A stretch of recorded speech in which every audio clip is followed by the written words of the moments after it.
Assalamualaikum warahmatullahi wabarakatuh. Welcome back to my channel. Kembali lagi bersama Habi Official di Alila Studio Podcast. Hari ini saya kedatangan tamu spesial, salah satu senternya pemuda di Kota Batam. Yaitu inilah dia, Bang Mahyudin. Beliau adalah pimpinan daerah pemuda Muhammadiyah Kota Batam.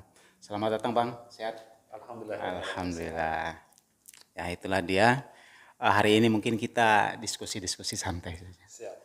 Ya, terkait baik pemuda itu sendiri, khususnya di Kota Batam, maupun mungkin ada beberapa konflik-konflik dalam kubuhnya pemuda yang ada di Kota Batam, Bang. Namun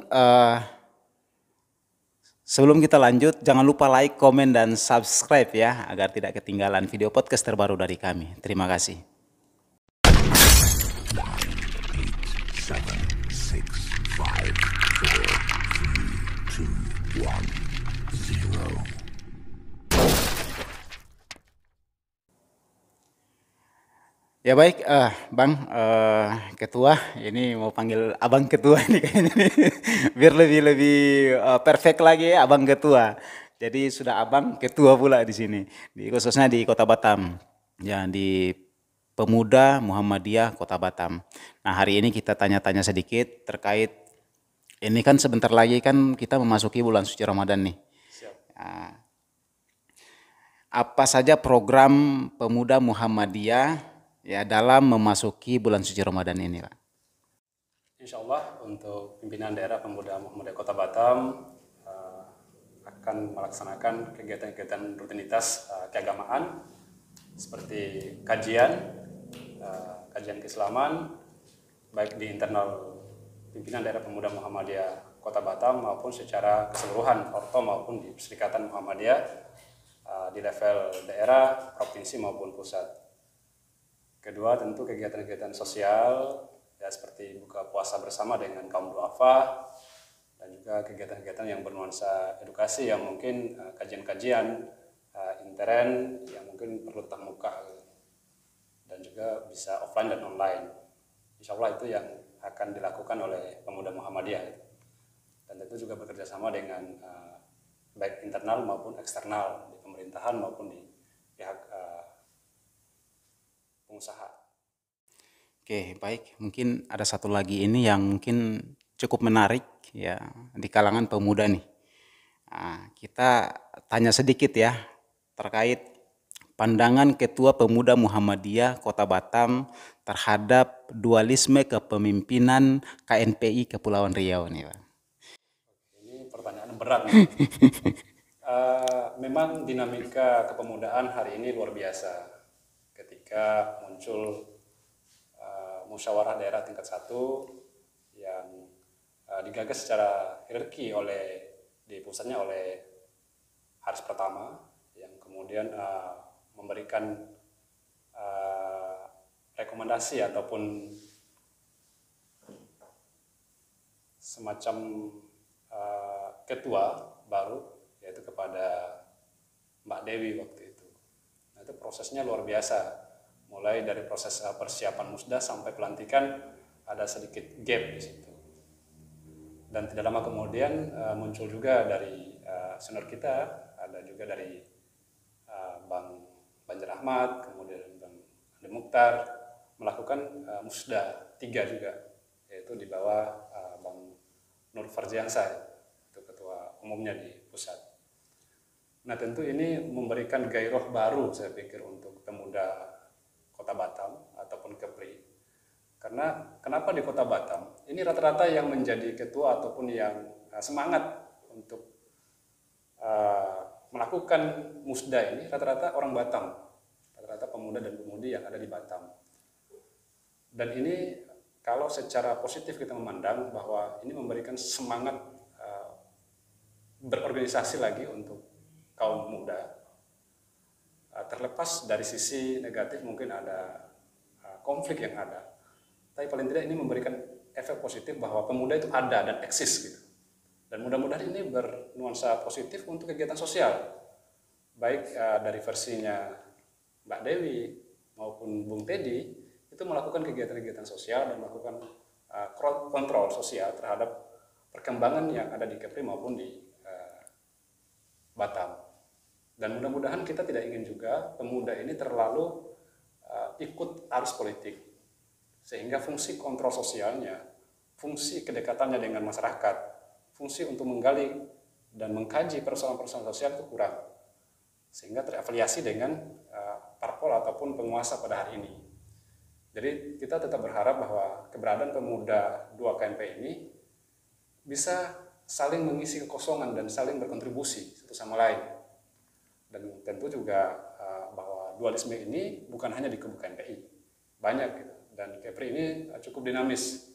Di kalangan Kadin juga misalnya ada dualisme, dan bahkan mungkin dari pusat juga dualisme, dan bahkan kalau KMPI di pusat sampai 5 gitu.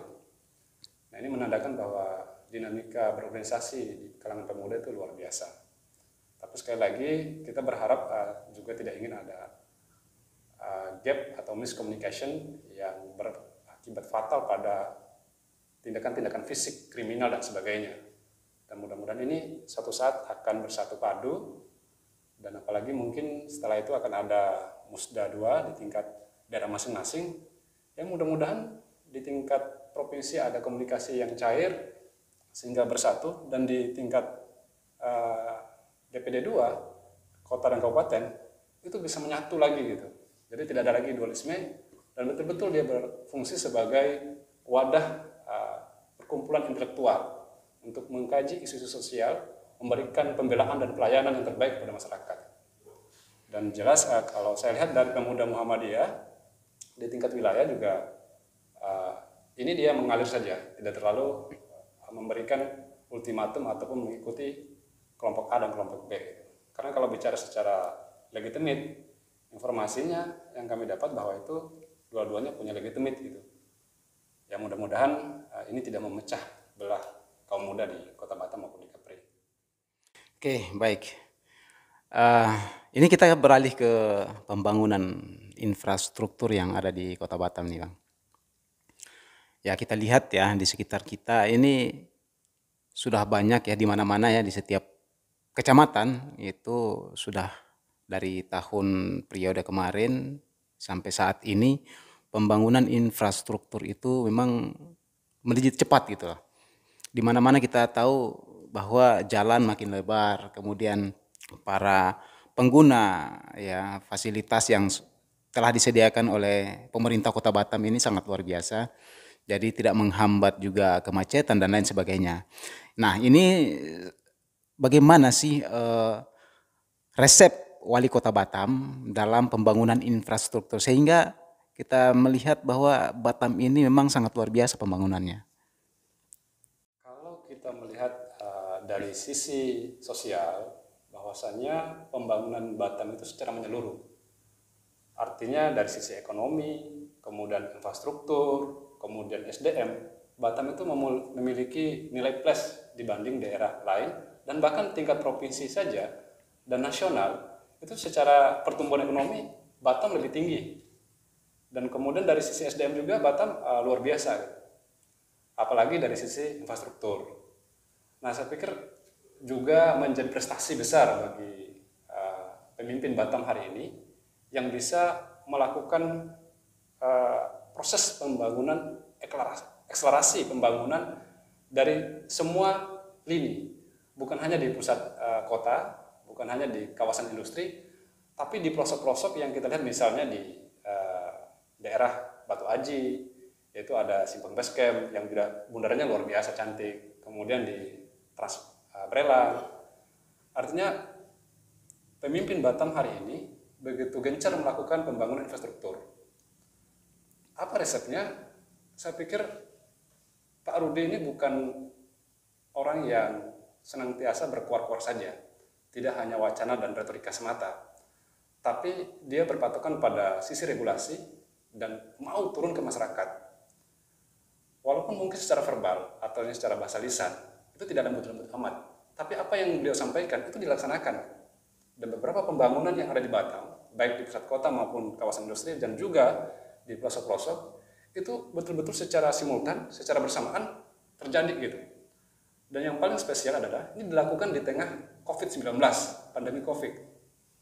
Jadi harusnya misalnya mungkin anggarannya berkurang, kemudian masyarakat mungkin kondisinya ekonominya down, tapi saya lihat ada sisi positif yang dilakukan oleh pemimpin Batam dengan wali kota ex officio kepala BPM Batam. Sinergisitas dan akselerasi yang dilakukan oleh Pak Rudi di dua lembaga ini itu cukup masif, cukup memiliki efek positif. Bagaimana menggabungkan program kerja BPM Batam dengan Pemko Batam. Dan ini juga kalau dilihat dari sisi budgeting, saya Pak Rudi luar biasa, dia bisa menarik berbagai macam cara untuk menarik anggaran baik dari pusat, provinsi maupun di Pemko maupun di BPM Batam. Sehingga terrealisasi apa yang menjadi rencana dan keinginan pemimpin Batam hari ini atau keinginan masyarakat Batam. Dan salah satu yang mungkin ada sisi kelebihan juga, bagaimana misalnya ketika proses terjadi pelebaran jalan atau pembangunan jalan, gap masyarakat atau protes keras masyarakat itu kurang. Saya melihat ini juga luar biasa. Artinya Pak Rudi melakukan komunikasi itu langsung ke masyarakat dan memberikan solusi gitu. Jadi pembangunan yang bernuansa solutif, bukan menambah masalah. Kemacetan di beberapa titik, beberapa persimpangan, dengan segera responsif dari Pak Rudi melalui program pemerintah mungkin dari BP Batam dan juga Pemko, beberapa dinas langsung bereaksi gitu, langsung melakukan pelebaran ataupun perbaikan jalan. Ini sesuatu yang luar biasa kalau kita melihat apa yang dilakukan oleh pemimpin Batam hari ini. Ya tentu itu yang saya lihat bahwa resep Pak Rudi ini adalah melakukan komunikasi yang nyata kepada masyarakat, langsung turun ke titik masalah dan berpatokan kepada regulasi yang ada, sehingga tidak ada gap antara masyarakat atau masyarakat dengan pihak pemerintah. Dan apa yang dilakukan Pak Rudi sangat positif untuk ekonomi masyarakat Batam, terutama mungkin kawasan industri ataupun para investor. Yang mungkin perlu diketahui bahwasannya ketika jalan dilebarkan, ketika jalan protokol atau jalan umum ini bagus, maka akses logistik, transportasi logistik, kebutuhan dari industri, kebutuhan dari pengusaha, kebutuhan dari investor itu cepat. Sehingga nilai positifnya adalah proses produksi oleh kawasan-kawasan industri ataupun pihak PT-PT yang ada itu cepat. Karena transportasi logistik cukup efektif khusus di Kota Batam. Dan tentu ini harus didorong dengan masyarakat, terutama di pemuda juga, terus untuk mendorong pembangunan infrastruktur ini berjalan dengan masif dan baik, sehingga berefek kepada kita semua menikmati. Dan juga ya tentu dari sisi industri pariwisata, UKM yang ada juga itu semua bergairah. Dan mudah-mudahan pandemi COVID ini segera berlalu dan ekonomi Batam terus meningkat.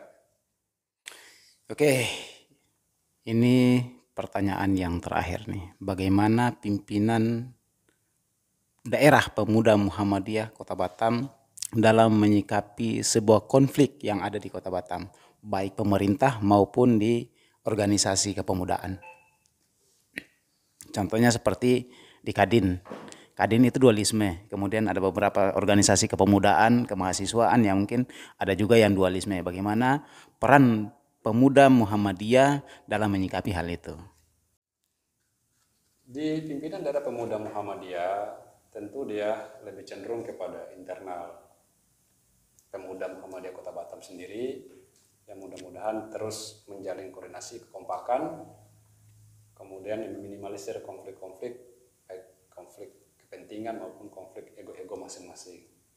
Ya mudah-mudahan di bulan suci Ramadan ini semua menyatu, akur. Kedua, di tingkat Muhammadiyah ya tentu hal yang lumrah lah, adanya perbedaan pendapat ataupun prinsip gitu masing-masing. Nah berkaitan dengan bagaimana konflik yang terjadi di eksternal Muhammadiyah, baik di pemerintahan atau di bidang lain. kalau di pemerintahan tentu harus kita respon. Kenapa? Tidak boleh konflik yang ada di instansi pemerintahan berefek negatif pada pelayanan publik. Masyarakat atau pihak pengusaha ingin semua instansi pemerintah itu kondusif dan memberikan pelayanan prima. Tapi misalnya antara Pemprov dan Pemko misalnya ada gap, ada konflik, ya tentu ini tidak baik untuk pembangunan Batam maupun Kepri.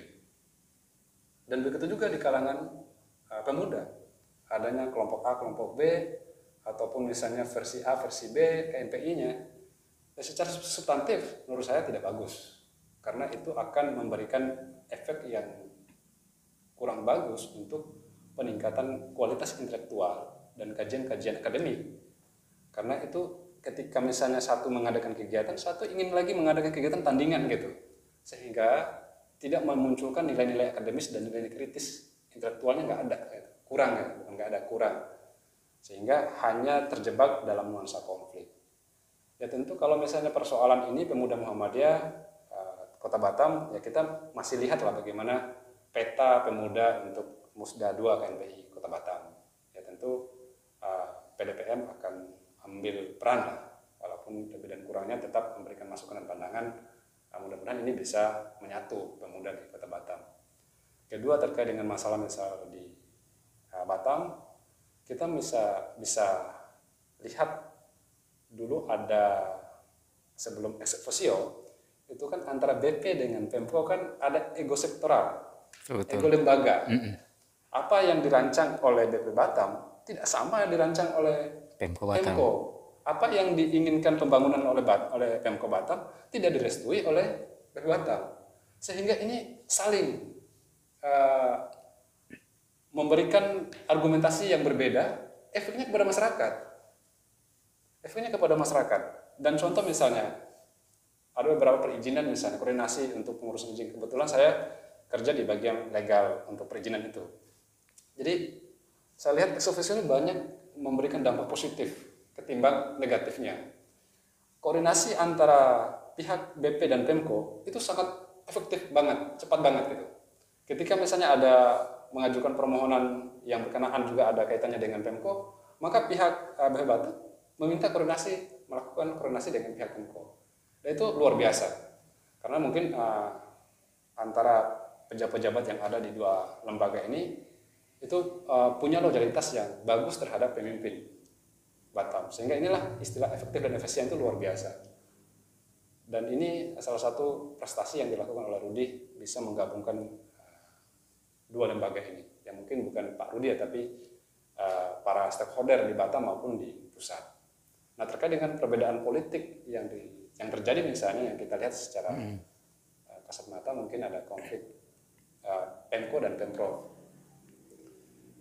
Saya pikir ini dinamika politik yang kalau secara politis itu wajar. Jadi kalau udah masuk ke partai politik, apalagi menjadi penguasa, tentu arahnya ke politik pragmatis.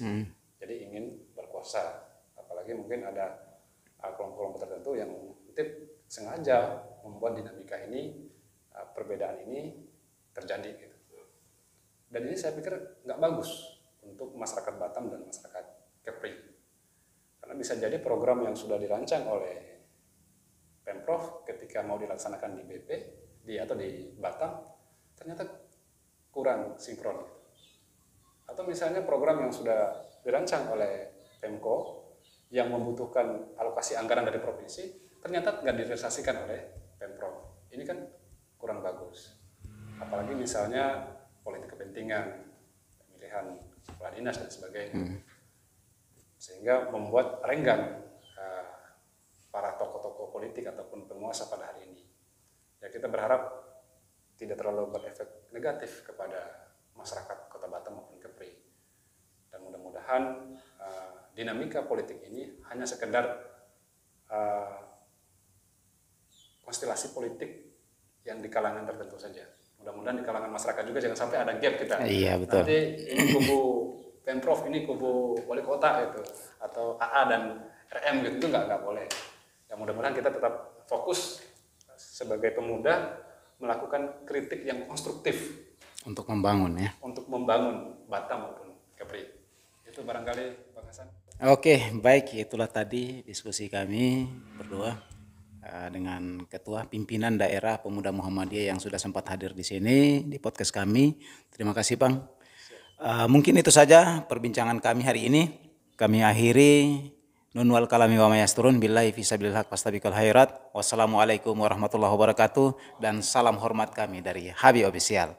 Terima kasih. Waalaikumsalam warahmatullahi wabarakatuh. Ini luar biasa nih.